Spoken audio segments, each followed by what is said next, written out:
আলাইকুম। আমার নাম সাফওয়ান শিকদার মিরা। আমি আজকে আপনাদের একটা সূরা পড়ে শোনাবো। সূরার নাম হচ্ছে সূরাতুল হুমাযাতি মাক্কিয়াহ। বিসমিল্লাহির রহমানির রহিম।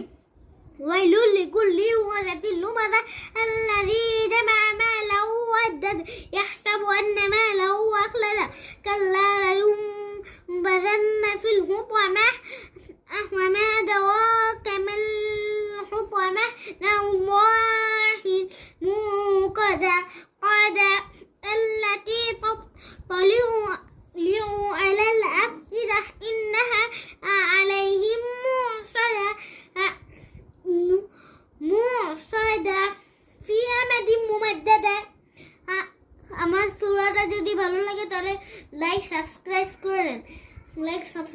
করে দেন। এর পরের বার আরো ভিডিও আসছে।